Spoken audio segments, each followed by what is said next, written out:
que la liberté est douce après 10 000 ans de captivité. Je vais enfin pouvoir conquérir la Terre. Alpha, Rita s'est échappée. Pour lutter contre elle, nous avons besoin de jeunes courageux et forts.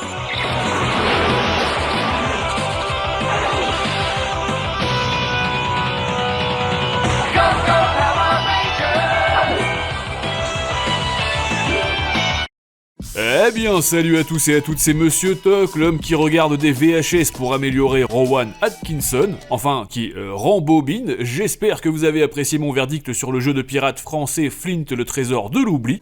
Mais aujourd'hui, eh bien, j'aimerais vous souhaiter la bienvenue, puisque vous êtes face à mon dernier test de l'année 2024. Ouais, déjà. Alors, vous le savez, je terminerai de toute manière en bonne et due forme avec mon top des meilleurs jeux sortis entre janvier et décembre, mais pour ça, ce sera dans quelques jours. Pour l'heure, j'aimerais d'abord vous présenter un projet qui, en France, est passé inaperçu un tantinet, alors que c'est tout bonnement l'une des meilleures surprises du moment. Voici donc le bien nommé Mighty Morphin Power Rangers, Sweet as We Wind.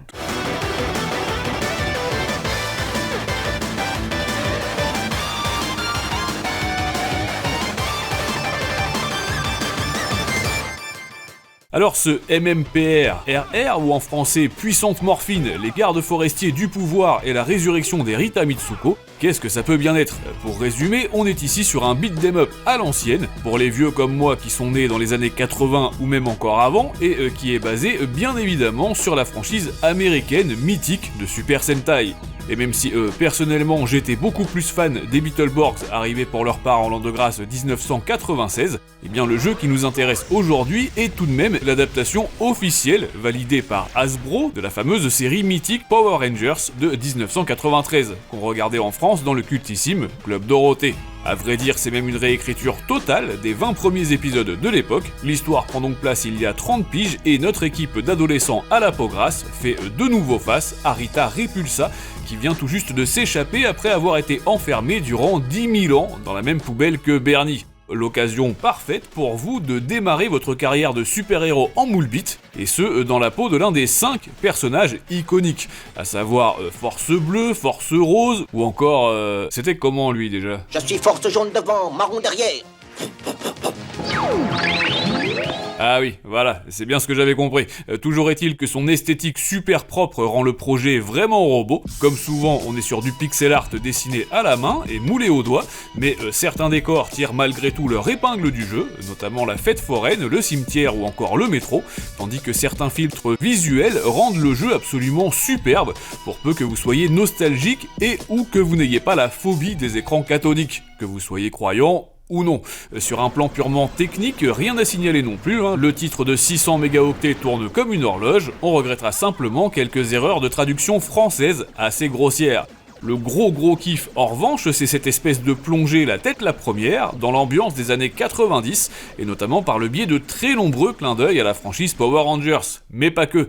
Par exemple, les plus observateurs d'entre vous ne pourront sans doute pas s'empêcher de lâcher un petit sourire devant 4 minuscules reptiles à carapace qui pataugent dans une étrange substance chimique. Eh oui, parce que je ne vous l'avais pas encore dit, mais il s'avère que ce Rita's Rewind est développé par le studio californien Digital Eclipse, une structure dirigée par Paco Rabanne bien sûr, et à qui l'on doit entre autres des tonnes de jeux rétro, tels que la collection Kawabunga des Tortues Ninja, la compilation Aladdin plus le Roi Lion sortie en 2019, la version Game Boy Color de Mortal Kombat 4, ou encore GTA, mais sur GBA. Énorme point positif également concernant la bande-son de ce nouveau Power Rangers, puisque si les bruitages font le café et sortent bien entendu du haut-parleur de la DualSense, on a également droit à quelques phrases in-game doublées en anglais, notamment le personnage d'Alpha, qui répète régulièrement son fameux « aïe aïe aïe ». Encore une belle référence donc, mais ce n'est évidemment pas grand-chose en comparaison de la bande originale complètement maboule, composée par l'artiste canadien Sean Bialo, et croyez-moi si je vous dis que en supplément du générique officiel américain, qui est aussi là, eh bien quasiment toutes les pistes vont vous rester dans la tête pendant un sacré bon bout de temps.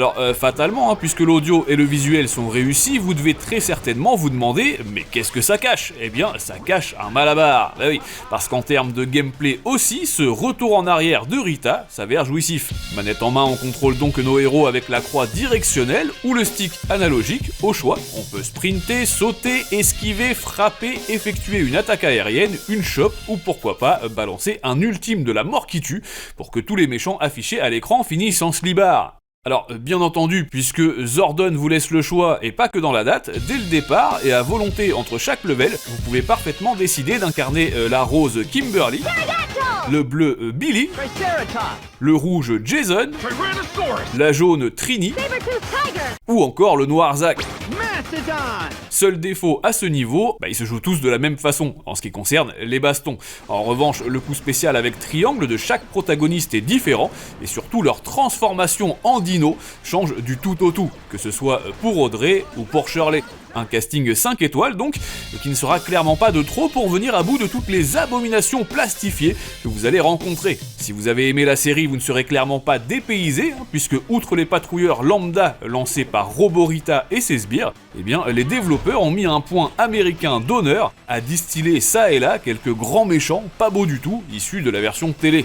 Que ce soit le squelette Bones, le richissime Goldar, le Dragon Zord aussi, le dindon bidon, ou encore High Guy, le voyeur le plus dégueulasse de l'univers. Je vous ai à l'œil, Razovski, je vous ai toujours à l'œil. Mais vous l'aurez compris, et puisqu'on se dirige doucement mais sûrement vers la fin de ce test, je vais à présent évoquer avec vous la durée de vie. Un point qui pourra s'avérer décevant sur le papier, effectivement, mais pas pour les raisons que vous croyez. Mais non, en effet, pour venir à bout de l'aventure et potentiellement obtenir les 32 trophées proposés, ce nouveau jeu Power Rangers vous demandera à peine plus de 5 heures. Donc forcément, pour un projet vendu 35 balles, soit c'est beaucoup trop court, soit c'est beaucoup trop cher. Mais enfin, quand on voit que le remaster extrêmement décevant de Soul River est vendu à peine 5 balles de moins, bon, le choix est vite fait, En l'occurrence, je vous ai mis un lien en description pour le choper à un tarif plus raisonnable, ce sera toujours ça de gagné. Mais alors, pourquoi, me direz-vous ? Eh bien, parce qu'on en redemande, tellement le jeu est fun, surtout à plusieurs, et que la proposition générale est une énorme réussite, que vous soyez fan de la licence ou pas du tout. C'est bien simple, dans ce genre de projet old school, on a rarement autant de variétés proposées. D'abord, l'aventure est faisable aussi bien en mode facile qu'en normal, en difficile et même en mode mal de crâne. Une référence maligne aux fameuses migraines de Rita, évidemment. Ensuite, outre les 3 défis en moyenne à relever par niveau, sachez que terminer le jeu vous octroie 2 bonus, l'apparition du mode speedrun d'une part, et d'autre part, le déblocage du Green Ranger, le cousin un peu maniaque de Green Lantern. Dans le même ordre d'idées, et tout au long de l'histoire, vous allez pouvoir vous rendre au Juice Bar d'Angel Grove et perdre de très nombreuses heures sur les 3 bornes d'arcade mises à votre disposition. Et je peux vous confirmer que celle du karaté m'a réussi, bien qu'elle m'ait rendu complètement fou, je précise. Ajoutez à cela le fait que l'aventure soit faisable en coop local jusqu'à 4 sur PlayStation et jusqu'à 6 sur Xbox et Nintendo Switch, ainsi qu'en coopération online jusqu'à 2 sur PlayStation et PC, et vous comprendrez aisément pourquoi le projet vaut finalement bien ses 229 francs. Et enfin, last but not least, et contrairement à la concurrence, il faut savoir que le jeu de Digital Eclipse ne se contente pas du tout de rester sur des levels dits classiques. Bien au contraire, vous allez donc avoir affaire à la fois à l'apparition de disrupteurs ascensionnels, oui, comme dans Emek Aleumakes, qu'il faudra exploser sa mère, sous peine de devoir subir un retour rapide en arrière. Autre particularité maintenant, l'aventure est ponctuée de niveaux excellents, mélangeant des phases de tir ou encore des séquences verticales en moto à la Super Hang-On, mais avec le gameplay de Space Harrier. Et puisque Sega c'est plus fort que toi, figurez-vous que l'inspiration anthropomorphique japonaise permet aux joueurs de piloter tous les dinosaures de la série originale pour finir en beauté et en vue FPS dans le cockpit du légendaire Super Ultra Giga Megazord.